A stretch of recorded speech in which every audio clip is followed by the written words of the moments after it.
Hello everyone, it's a beautiful Wednesday on Your View, and you're in for an amazing time. I am Mariah Afolabi Brown. As always, I have my lovely co-host here. Hi ladies. Hi. Why are you laughing? Today? Because Jumoke is rescuing me with one of her earrings. How are you doing, Jimmy? I'm great. Wait, how do you wear two earrings? We have two holes. Her holes are big. No. It's not. She wanted two colors. Yeah, I wanted two colors. Black and blue. Gosh, you gotta be kidding me. So you put two earrings on. Oh, YK has got the bug from YK. No. It's just because I'm wearing blue and black and I wanted blue and black earrings for whatever reason. How you doing? Anyway, moving on from my earrings. Have you people heard of plastic rice? Yes, so it's all over Twitter. We all hope over WhatsApp. Say, we hope it's not in Nigeria yet. But public service announcements. When you buy rice, before you buy bulk, test it. Put fire to the raw rice. If it has a funny smell, it may be plastic rice. If you put a few grains of it in a glass cup of water, if it doesn't sink to the bottom, then it may be plastic rice. This information are going all over WhatsApp, but I think it's more of those Chinese rice, because the rice we grow here and the ones we have here seem pretty normal, but those ones that the imported rice, yeah, is the what ones we have to be that we careful. call maybe the basmati rice and all that. But I really must commend my school, because yesterday my son came back home and said, "Mommy, there's dangerous rice in the market, blah blah blah." So it means what they did, they showed them the video. So they are sensitizing even children. Say, be careful, tell your parents. So in case maybe parents must have skipped you didn't see the video. So they are telling children, tell the parents. I think more schools should copy that, because I thank you for the test. I didn't know that we can actually test like that. Yeah. It was all very interesting. So cool. How are you doing, I'm very good. Yesterday's show was very interesting. Apparently, I got a call from the Honorable Segun Olulade, his committee was the one that made the recommendation, and he said that we didn't clearly refresh the memory of some people. Yesterday's show. Yesterday's show was about we spoke about the health sector, specifically the cardiac and renal center, which is not functioning anymore, and we discussed what happened and the recommendations by Honorable Segun Olulade. Now, he said that we didn't conclusively report what he did, that the recommendations he made was over 3 projects. The Cardiac and Renal Center, the BT Diagnostics, and the School of Nursing. The School of Nursing hasn't started yet. And so that is the one they asked for reissuing their contract. So that they didn't say reissue a contract that was already concluded. And he also mentioned that the Cardiac and Renal Center, they had recommended that they should refund money. The company should refund money, but that we didn't, that the Honorable, the Speaker said, specify how much you want them to refund, so that they had done their work, had done recommendations, and everything had been looked into. Right, so we'll keep looking out for that. This is actually the good clarification. He did mention that he was going to check with some finance the budget to go and check exactly how much. Yeah, they are supposed to return. Interesting. All right. So how are you doing? I'm fine, thank you. I rushed down here this morning. We have a news mention. Today is International Day for Tolerance. It is a day to educate people about the need for tolerance in society and to help them understand the negative effects of intolerance. Interesting. At least you are tolerating us. Excuse me, that's not it. Can we just beg people? Okay? It's not easy to tolerate us. You are even toleratable. Jumoke is a handful. No, but I think people should tolerate us, because yesterday I was carrying my baby, my hand was about to go numb, and somebody was greeting me, and I was rushing, and the look on her face was like, I'm giving her attitude. Please, we need to, because sometimes people, I know I'm supposed to, I'm in the public domain, I'm supposed to be nice to everybody, but please tolerate us. What tolerance? And then, if you don't agree with what someone else believes in or what they say, hold on to your own beliefs and tolerate them, and let's just live peacefully. She's not going to fight you. And that's what this show is about. The idea is to allow people to express their views. You might not like it, but it's okay. Exactly. Let's take a break. When we come back, we'll look at the front pages of the newspapers. Stay with us, we'll be right back.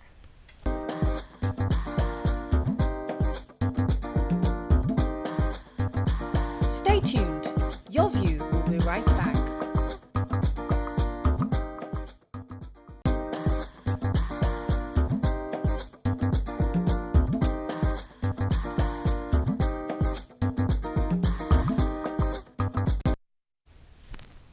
So I'm drinking the Harrods tea. That's just like clipped into me. Okay, I'm joking. It tastes like normal tea. Okay, let's start with the punch. APC keeps mum as Senate rejects Buhari's 46 nominees. Picture here of Dasuki refused federal government's offer to attend father's burial. Picture here of the late Sultan Ibrahim Dasuki on arrival at the Sultan Mohammed Bello Mosque. Don't celebrate yet, Kudrat Abiola's daughter tells Al-Mustafa. IG justifies killing of Shiites in Kano. Lagos to get oil derivation fund from December. Atiku is being haunted by his corrupt demon, says El Rufai. Federal government owes oil firms 2.6 trillion in cash calls. And charges against me are trumped up, says Justice Ademola. Right, so the APC... Let me just, okay. Yeah, what's the I want to jump in on the Lagos State getting oil revenue from December. And do you read the article? It is a good one. It's a good news. I'm living in Lagos. I've seen how effective they've spent the money that they made, and I'm looking forward to seeing more improvements. However, every community that has made oil, has depended itself on oil money, always seem to have a negative side effect. So Lagos State has done well without oil money. Maybe we should just fix it as a trust for the future and the children, the new generation. I was going to talk about Dasuki, whose father, the ex-sultan of Sokoto, was laid to rest yesterday, and the federal government had offered him to go to his father's burial. In fact, the federal government had offered him to go see his father while he was ill, and he refused. That the ECOWAS court had asked the federal government to pay him compensation for violating his rights and to release him. You know, so he wanted to be released, not go and come back. And he said he'd rather pray for his father. Yeah, and a lot of people were condemning the president for the action because they're saying that he's carrying on a 30-year-old vendetta against Dasuki, that his own mother died while he was in detention 30 years ago, and he was released to go bury his mom and allowed to go after that. That he should have released Dasuki after he lost his father also. Well, the case is similar. You can't just make and that he didn't even know that his father was going to die anyway, so all those kind of... And the cases were not even similar. Okay, let's move on to but the the nation. ECOWAS court had given a ruling that the federal government isn't obeying. Okay, because they reopened another investigation. Let's move on to the nation. Is that okay? Yes. Thank you. Senate rejects Buhari's will be invoice list. NNPC's cash calls debit hits $2.5 billion. Dignitaries have way final bye to Sultan of Dasuki. Charlie Boy, others protest secrecy of National Assembly's budget. Jumoke should have been in that protest. Boko Haram kills another army officer in ambush. Who are the Charlie Boy protests in Abuja? It was pretty interesting. They're talking about the salaries. Yeah, Charlie Boy has raised their team called Be the Change, and they're saying that they're asking the National Assembly to expunge the immunity of presidents and governors because they want that they be able to take them to court if they put their hands in the coffers. In as much as this is a good move, it's really tiring because policies don't just change like that. One day you go on the street, you raise placards and all that. It doesn't change policies. No, well, they can keep it up. That is where I'm going, that if they are able to sustain it and gather more momentum from the entire, and let people buy into that vision, like the way we bought into Occupy Nigeria, hopefully we'll be able to, because we really need to remove those immunity clauses. However, for protests, I was caught up in one yesterday. This was a protest of almost 300 people gathered together and this blocked the National Assembly. Same thing happened yesterday where the Egun people came to Lagos State Assembly, blocked the road. I was stuck in traffic for 30 minutes, had to reverse back within Alausa because they were lying down on the floor. When we do our protest, if you do not want police intervention and loss of life, because I tend to castigate police officers here that don't shoot at people, can we be peaceful in our protest in a way that does not disrupt other people? Inform them ahead so they plan with you. It was on terrible the yesterday. Let's move on to Vanguard. Charlie Boy's protest was very peaceful. It was in front of the National Assembly. Moving on to Vanguard. Why clash with Shiites turned bloody, says IGP. Says blocking the road by sect members was unlawful. Police strategy driving us to chaos, Shiite leader. Vows to challenge police attack in court. Alleged judicial corruption. I'm ready for trial, says Justice Ademola. Federal government to save $9 billion as it exits JV funding. Senate rejects returns ambassadorial nominees list to Buhari. And Boko Haram, another army officer, dies in battle. Atiku lied. He's haunted by his corruption demons. And you have no power to stop trial of arrested judges, says Buhari. Sorry, yeah. I want to touch on the police IGP speaking concerning the killings of the Shiite. And he said that the protest no, the procession blocked the road. They had ammunition and they killed a police officer. And that was why there was a reprisal. You know, so like I said yesterday, and the Shiites said that the police came armed, that we are having a peaceful protest, and you came armed. The way they dealt with them too was too high-handed. Yeah. So it depends on whose side you're listening to. But I want to say that we've had a protest, a procession organized by Daystar a few years back. We informed the police, we had police security, and we were by the side of the road. We didn't block the road. Traffic was still ongoing. When you want to do your procession, they tend to block the road, causing issues for people that are... The entry point between Kano and Kaduna State. So they always do that. However, I must state that the IGP needs to educate the police on ways to disarm without loss of life. Because they are saying almost 50 people died. Even the IGP himself acknowledged that he knows that they could have actually managed it better. But his excuse was that, well, the people that you're counter-attacking were fully armed. Yeah. Okay. He was talking at the official launching of the emblem for the 2017 Armed Forces, where the vice president, also representing the president, was the vice president doing the official launch. They spoke about the death of the commanding officer of the task force battalion of the Nigerian Army, Lieutenant Colonel B.U. Umar, who was killed in a Boko Haram ambush. And they were saying that they were going to take care of the families of all the men who have lost their lives in moving on the to terrorism war. Daily Sun. El Rufai hits Atiku. You are corrupt, plotting to destabilize Buhari's government. Kaduna governor is a liar, a serial betrayer. That's ex-VP. Interesting. Militant cult members surrender arms in rivers as Wike disbands vigilante groups.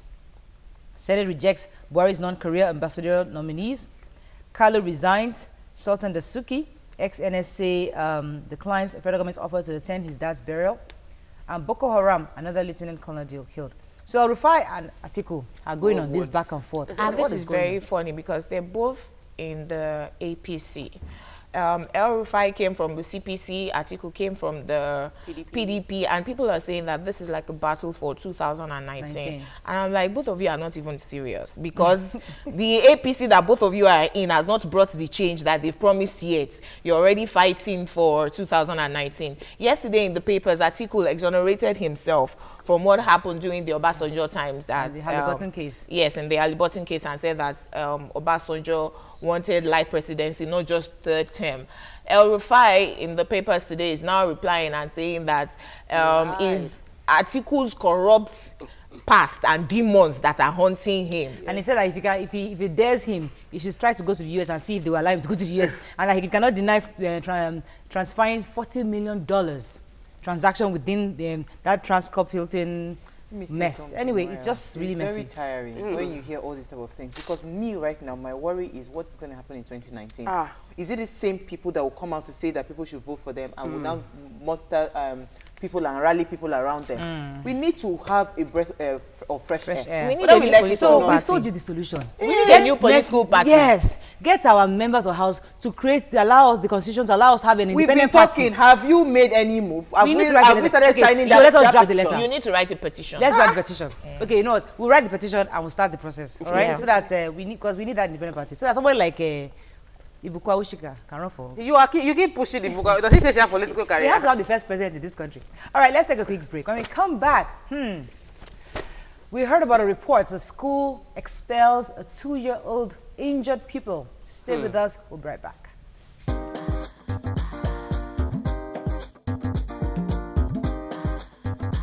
Stay tuned. Your View will be right back.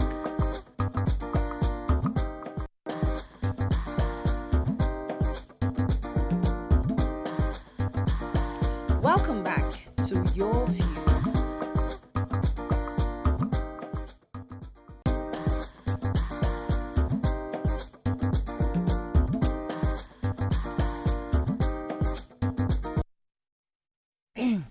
Welcome back. Before we go into our hot topic for today, we're still following the reports of the multi-car accident that happened on the Lagos-Ibadan Expressway. I believe it's 4 cars, one carrying chemical chemicals exploded. I think we're trying to get the GM of La Sema on the phone, Jamil Additional, to be on the phone to let us know what the updates are. Is he here? Good morning. Are you there, sir? Yes, I'm here. Good morning. Good morning. How are you doing, sir? I'm fine. And you? Yes, good. So can you give us an update on what's going on over there? Because, I mean, we heard of the explosion. The traffic is crazy. What's happening right now? Well, situation report now is that we're almost through with the clearing of the wreckage of the burnt vehicles on the road. Okay. In a matter of few minutes, we will free the road for vehicles to move freely. Fantastic. But I must let you know that the accident occurred on the Kara Bridge along Lagos-Ibadan Express outward Lagos. We got a call at about 3:08 a.m. this morning. And then when we got there, there are several vehicles involved, 2 containerized trucks, 2 trailers, and a tanker with 33,000 liters of PMS. There's also a Toyota Corolla, and they were completely burnt. 3 dead bodies were also recovered, adult male, all burnt beyond recognition. Whoa. Our heavy equipment, heavy duty trucks are there, trying to move away the remnants of the wreckage. We have tried to respond to this emergency, even though it didn't occur on the Lagos side of the express road. But we owe it a duty to make sure that we prevent emergency occurrence anywhere it occurred, even if it is near us. So we have a combined effort of the RRS, the Lagos Fire Service, the Road Safety Corps, and the trade, the vehicle inspection agency from Ogun State. They were all with us. We've deployed our men, the Lagos State Emergency Management Agency and LASMA, to restore sanity on the road. They are controlling traffic. Now we want to appeal to Lagosians. They should please obey all rules given to them by these controlling agencies. It is for their own benefit. We stopped the passage of vehicles because, you know, fire incident is a very heavy thing, and we don't want an escalation of state. That's the reason why we blocked the road for a few minutes. And now the road is being cleared for free vehicular movement. Fantastic. Thank you so much, sir. Thank you very much. All right, thank you for that. I guess the pictures we saw was actually for another accident that happened near Mobile. So there are 2 accidents, but I'm happy that the major one. What they were doing there is that there's a spillage already. Yeah. So the chemical. is to make sure that It doesn't spark up any fire. All right, so that's good for that. Moving on to our topic for today. According to reports that we read, a father had gone to pick up his daughter from school only to find her bleeding on the right eye. He asked whoever was in charge some questions, and the only reply they gave him was it wasn't their fault. He later reported the case to the police, and the school management was summoned only for the child to resume later and be dismissed by the, with the dismissal letter handed over to the parent. Now, whose responsibility is it to take care of children at school? You can call us on 07080668014. You can tweet to us at TVC Connect. Please hashtag YourViewTVC so we can read your tweets.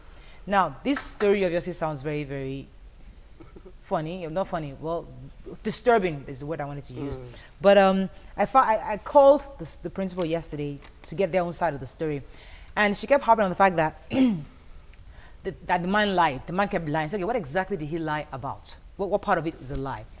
Then she almost corroborated his story that yes, the child injured herself.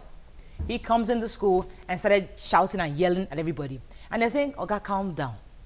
Nobody here injured your daughter. She injured herself." But I guess he was a bit frantic because for some reason nobody was answering him. So he was threatening them that he was going to call in the police. Obviously, maybe they thought, maybe that yeah, right. How are you going to involve police in this domestic issue? Anyways, eventually he got the police involved. He also called his lawyer. So the thing got too dramatic. But she was now, and I asked her about the explanation. Did you just dismiss the child? According to her, she said that the child actually already resumed school. It was a week after. She now advised the family. That was what she used. She didn't tell them to withdraw the child. She only advised. I said, what's the difference between advising for withdraw and withdraw? Say her own letter said advice. I said, well, the letter I read too said advise, withdraw. That was already an indication. She was saying she didn't categorically ask the father to remove the child. But you can look at it in different Why ways. did she advise to withdraw? Did she say why? Yes, that they are unable to prevent a reoccurrence in future. Meaning that if we don't know how this happened, we are unable to prevent it in future. So we advise you, hold your child. So we don't get into trouble. And it seemed like an afterthought because the child had already started school already. But according to her, she's been back in school over a week. The father said a day later. The school is saying that It was a week after. It was a week after. I have children in school. According to the way they run the school my children are in, at no point are the children without supervision. Yes, children can injure each other. You really, a child can pick up something sharp and try to hit the other person on the head. So it doesn't really have to be that is the teacher's fault, but the school should take responsibility for the fact that any child under your custody, which is why they have 2 teachers. So while the one teacher is not around, the assistant teacher is supervising what the children are doing. Sharp objects are not around. Even if a child falls, the school should immediately see to the treatment of the child and clearly persuade the parents not to feel agitated. If I was a parent in that situation and I didn't get satisfactory answer for what is going on, I would take the same action. Because one of the reasons schools and things like this can happen and people get away with it because parents don't sue schools to court. Parents don't, even people, Nigerians don't sue anything. We just feel that that's the way God wants it to be. Let's let go. But there are some parents that do overreact. Because in some cases, according to her, the man was actually going at other kids. Possibly, who did it? Who did it? Use it, that kind of thing. And it was like, calm down, guy. You can't come and start harassing our children. School didn't handle it well. Let me explain to you what a proper school should have done. And I think ideally, if the school is listening, that is their standpoint they should have taken. If a child gets injured, because there's every possibility that a child can get injured in school, the number one thing to do is to call the parent while the school nurse. Now, it's not just enough to say, oh, the child got injured, you don't know what happened. We need to investigate if they have a small sick bay, you know, because they are supposed to call the parent while the school nurse at least gives that child a first aid, maybe to stop the bleeding, but the parent is aware. You as a mother, Morayo, you cannot go and say you are going to pick up your child. And you then you just come and you see a big scar on the child's face. Of course, you don't even know what you will do. Okay, you don't, because you are a mother, you know? Let me take this call. Rachel, are you there? I'll come back. I'm here. Good morning. Good morning. Thanks for calling. Thank you very much. I'm a first-time caller. Welcome to the show. God bless you, ma. What happened? I had a similar case with my daughter. When I went to pick her up from school, I was told she had an injury. But before I got there, even in the eye, they took care of the child. They really took care of her that I was so happy. I had no reason to start bothering myself, suing them or anything. It was really very bad, but because they showed concern, I was very happy. Before I got to the school, they've called me already. They've told me everything, and I was so glad. So when my husband came back, I just told him, he was angry. I told him, you don't have to be angry because they've done the right thing. Okay. Though she injured herself, they did not say she injured herself and left her alone. They took care of her. Thank you very much, Rachel. Thank you very much, Rachel. But there's a part of why would the parents go and get police, lawyer involved? What? It's like I mean, what exactly is the issue here? Let me explain something to you. In the how many hours that a child is in school, it is the school's responsibility. That's why even when your child is sick, last PTA we had in our school, it was a serious issue. A parent was shouting. Some parents know that their children are not feeling well, and they bring the child to school. It is wrong. We always say that when your child is not feeling fine, keep the child at home and give the child medication. But some parents dodge it and they bring the child to school. Whether they did wrong, it is not that time the school will be deliberating whether, the parents was at fault. The parents brought the child and they knew the child was sick. The school's job is to, first of all, my principal in my school, she had to scoop a child from the floor. They rushed the child at almost giving up to the hospital because the child was seriously sick. The parents did not note it. Okay. So it's a collaborative work. Exactly. You see what this caller said? Because they had called her, her mind was already prepared. Okay. You cannot just come and just see injury and you expect that I will act. Let me take this. I'm a mad woman, when it comes to children. Kelechi, are you there? Yes. Good morning, all you women. Morning. Yeah, you women are looking wonderfully beautiful. Thank you very much. Please, I want to say something here. You see, the school authorities really need I don't know, brain surgery or something. Because I don't see an institution like that having that kind of problem. And a child was injured. The father or the mother came. I am not telling the mother that you don't know what happened. You should be prepared for such things. They should know how to go about it. Left to me, I would go out of my way to even slap the proprietors or whoever that is in charge. Give me, manner of approach matters in this kind of situation. Nobody's an animal here. Just tell the person, okay, look at what happened though. We are sorry. We are taking care of it. The person will calm down. Not you telling the father that you don't even know what happened, that you should do this. In such a situation, everybody's supposed to be angry. I don't like such this kind of situation is just crazy. Thank you very much, Kelechi. Let me come to Jumoke. Jumoke, I asked the question, why a sane parent should involve a police? This is something that is a domestic issue between you as a parent and the principal of the school. We resolve it. Why do you have to go that far? Because that's a lot of schools and proprietors have issues with parents who overreact. What does the police have to do with this matter? I think it's an overreaction. I totally agree that the school was wrong. I don't want to hear that it's not our fault. A child I've put under your custody has an injury, you should have done something about it, regardless whose fault it is. But it's an overreaction to go to the police. The Yorubas have a saying that you don't go to court with someone and come back being friends. That's why the school will now advise that, okay, we admit our faults. We are unable to prevent it in future because your child is a toddler. They pick up injuries, you know, so that we don't end up going to police every month and using all our money to be employing lawyer. Just take your child away.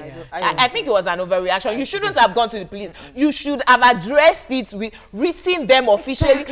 Make sure there's a crime involved before you go to the police. We react based on what is thrown at us. If the school had an environment for dialogue and reasonable conversation, I don't think it would have ended up in the police. All right, let's take a quick break. We're going to bring in a professional, an expert on this matter to help us enlighten us more on the best approach, because we have to see it both ways. Parents do overreact, and schools sometimes are underprepared for things like this. So let's, when we come back, we'll discuss more on this. Stay with us, we'll be right back.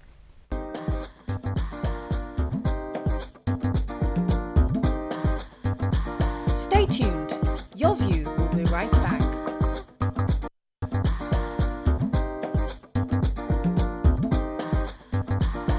Welcome back to Your View.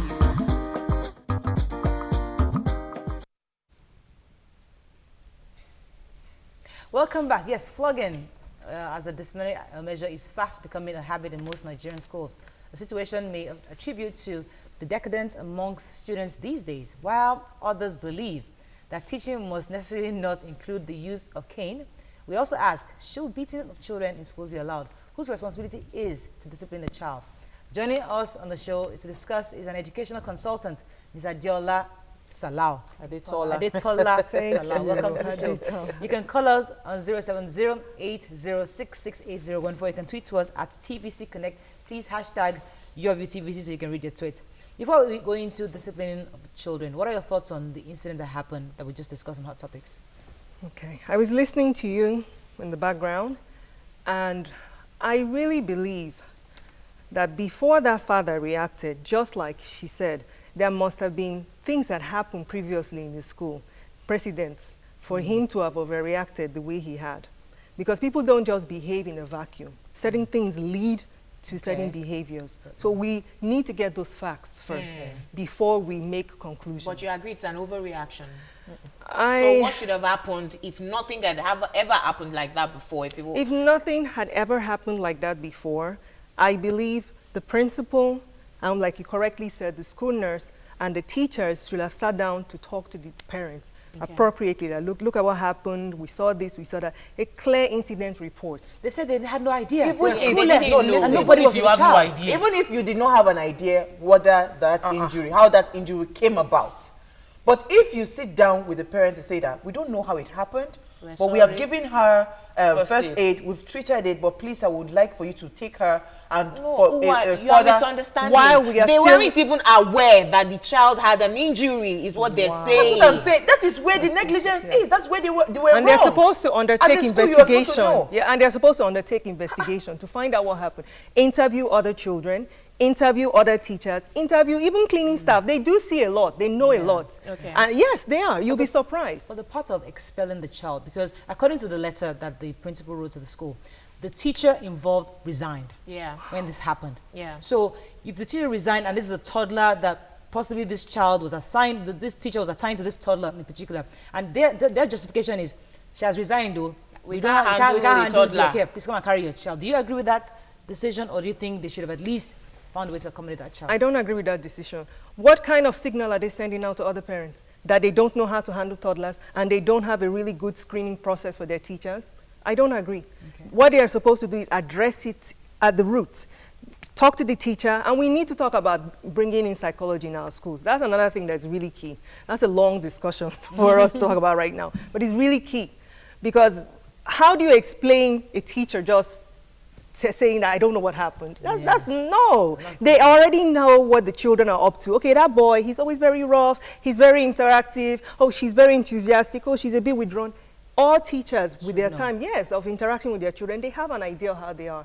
Yes, they might not have seen what happened, but they should be able to tell you and predict Yes. to some degree. I won't blame the school for advising that there should be, that they should withdraw, because I think that considering the reaction of the man even by himself, as a parent, I wouldn't take my child back to the school if I had instituted a case against the school. It seems funny for you to take your child back to the school where you feel that they have not done a good job of taking care of your child. One. Number two, the teacher resigning is a good step, but the school now should give a better action of saying, we will revamp how we monitor children to ensure there are no lapses and there's no gap without supervision of the child. That leads me to the topic we wanted to discuss concerning disciplining children, because the issue of discipline comes up all the time.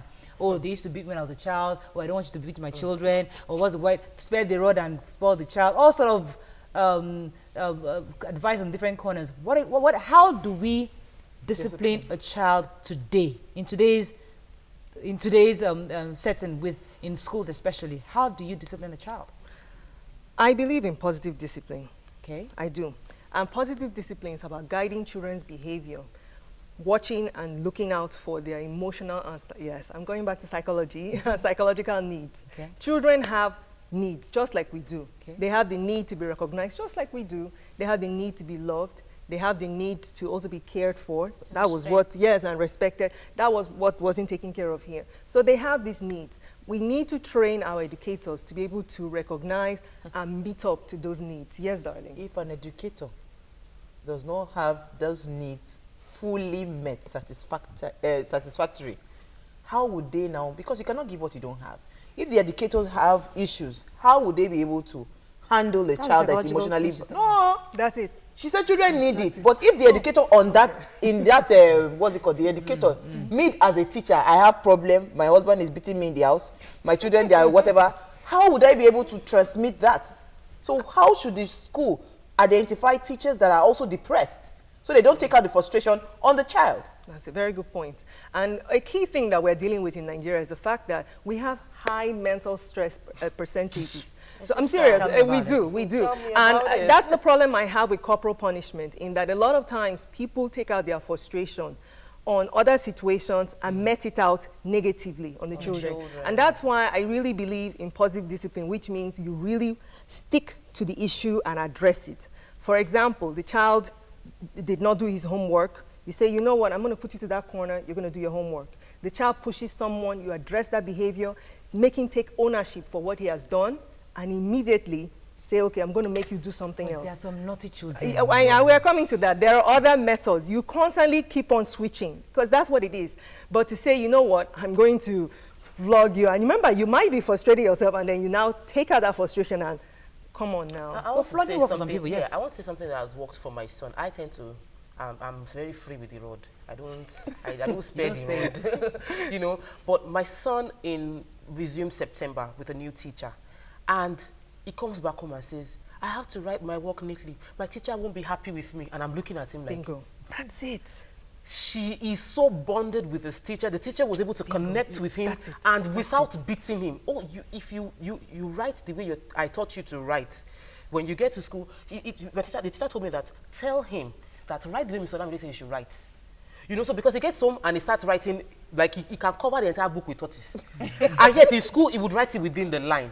So it gets home and I say, write it the way your teacher wants. Yesterday, he made a mistake and he was like, my book, I cleaned it. My teacher will not be happy with me. She will tell me to face the naughty corner. And I realized that She kidding to his emotional needs. Yes, and she used psychology to twist him. You see, so you don't have to punish. You don't have to. And my thing with beating is that a lot of times they end up turning around to use it on other people. If you teach a child that the only way to handle any problem is by aggressiveness, by violence, that's all he's going to constantly do. But if you teach them that, you know what, I need to go back and think, how do I fix this? What are the alternative methods I can use? Okay, I can try this, I can try that.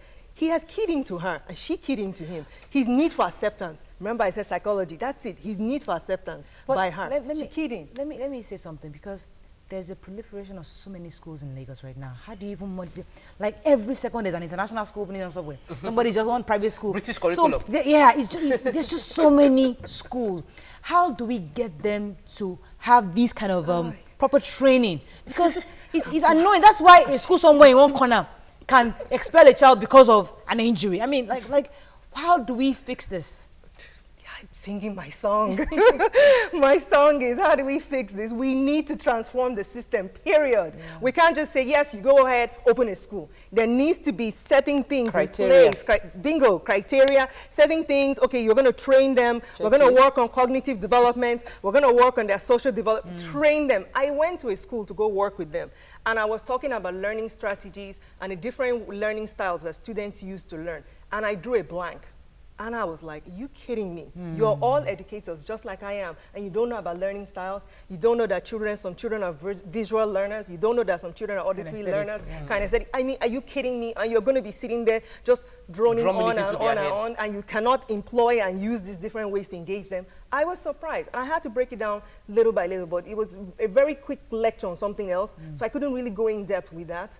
So that really brings me back to exactly what she's saying. These schools and the state ultimately and the nation needs to say, you know what, yes, you want to open a school, fine. But before you open that school, we want to have your teachers come in. We want to train them. We want to make sure that they meet this standard. Well, can I ask you a question? Let Ua jump in here. Yeah, go ahead. You know, most of the schools that we have around here, they are not proper schools because they do not have a board that they are accountable to. It is one man that just thinks, okay, I can make money, school is booming, and they open a school. So it is a one-man decision, a sole running administrator. You're running the business. You're running it like it is your parlor, and there's no proper board to account. Because in this kind of a school now, in this situation, if there was a board, do you think that decision would have been a one-man decision, or they would have sat down, deliberated on the situation, and said, okay, let's find a way forward? They're singing my song again. We need to transform our education. We need more accountability. We need more parental involvement. I mean, from the ground up. And what's the difference between our time and today? Because then spanking worked to some extent. Some people actually were spanked. But he also raised, like Jimoka always says, he also raised very, very rebellious children. May I jump in here to say that I met my primary 6 teacher, Mr. Gbenga, at the mall recently. I knew that I knew the face, but he watches on TV and said, I know you from somewhere, and I just connected it. Mr. Gbenga, I nearly dropped out of school because of you. Imagine that. It hurt him. He was quick with his cane. I'm not one that you beat. I'm one that you talk to. See that? I hated him, and I said it to him. I would have dropped out of school because of you. So it doesn't work for every child. All right, we can take a break on that. When we come back, we're going to continue to take more phone calls and tweets. Stay with us. We'll be right back.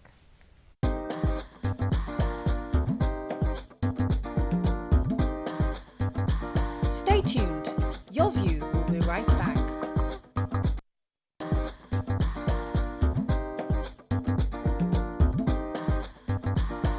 Welcome back to Your View. Welcome back. We're still going to talk about caning because everybody goes to church. Everybody says, spare the rod, spoil the child. child. That's the parents keep drumming that. So how do we reconcile that that disciplinary action of not spanking and yet not sparing the words? Let me let you come in. How do you But Yoruba said that there's were in the heart of. Let me let you go ahead, please. I believe that's figurative language. You see, that's another problem that we have. Which Of course, rod? darling. Which Of course, rod? darling. I believe that that's figurative language, and I believe that we take things too literal in this society. True. We do. Spare the rod. What they mean is you should not let your child loose without boundaries. God bless All you. children need boundaries, period. Okay, that's so you're saying that okay, let me So take that's that the rod. rod. Okay, so where am I getting with this? I'll still go back again. Positive discipline. It doesn't always have to be about caning the child. There are other ways you can clearly communicate and say, Let me look, pause you. Yes. Let me take Shola from Agodo. Shola, are you there? Yeah, I'm here. Me, I know what rod is. R-O-D. I know it's a Rod. Shola, go ahead, please. Yeah, good morning. Good morning. Well done. You're doing a good job there. Thank There's one thing I want to mention about this girl, that was hurt in Little her girl, school. yes.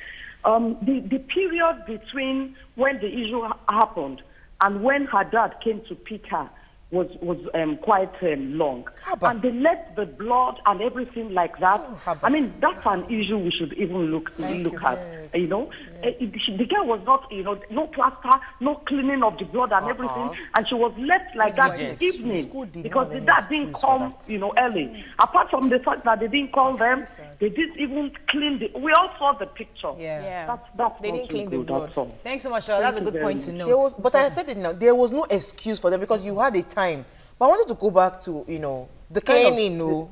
We wanted to go back to caning. Nigerians are still caning. Yes. So I don't want them to go live. Let's not gloss over it. Yes. How should we train children in school and at home? Yes. What's the difference? What's There's the no best difference. approach? That's not different. What you do in school is you should continue at home because Yes. we're taking care of our children. By the way, we also have the Children's Rights Act. It was instituted in Nigeria in 2003. Okay. Yes, and only 16 states so far have actually put it in law. Yeah. And Lagos State and Abuja are part of them. Okay. So we still have a long way to go. But I want to say But something. yes. Oh, Hold sorry. on, let her finish about Okay, the caning about the story. caning and okay, we're gonna get there. How do we do that? I really believe, like I said, in boundaries. If you tell a child, okay, I'm gonna tell you, I don't want you to sit over there. The child goes to sit over there.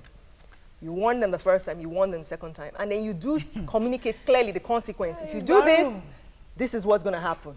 And then you make sure you follow through. That's very big. Aha. Very big. Because a lot of time what we just do is, you just flog. No. This is and stick to it.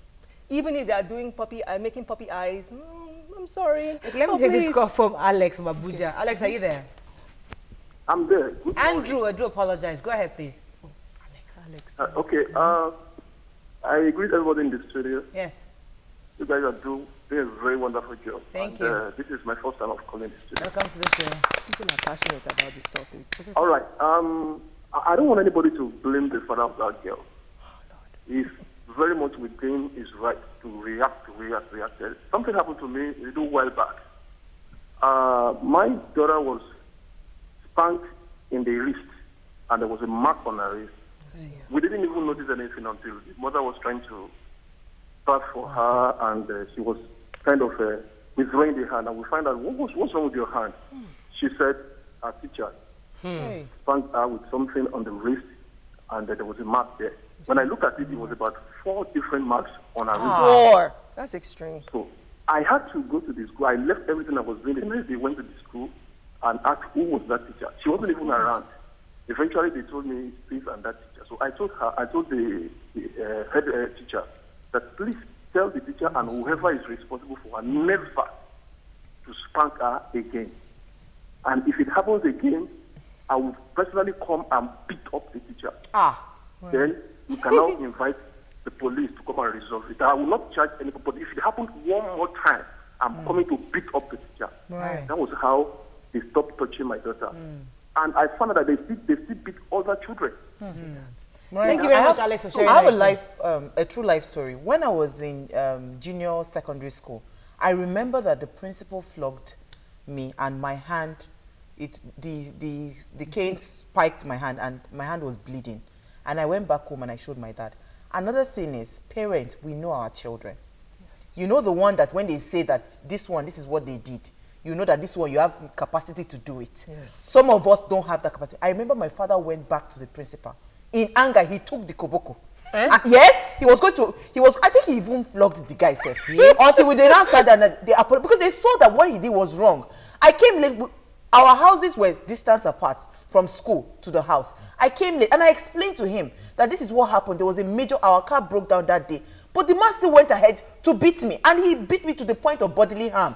That was what angered my father, that how would you beat a child to the point where you would instill a scar that even him, he does not do that. So I think that even when you're disciplining a child, Mariah, you want to spank that child, do not be angry when you're spanking that child. And don't even spank that child to the point where you will scar. Look at the video we saw about the woman.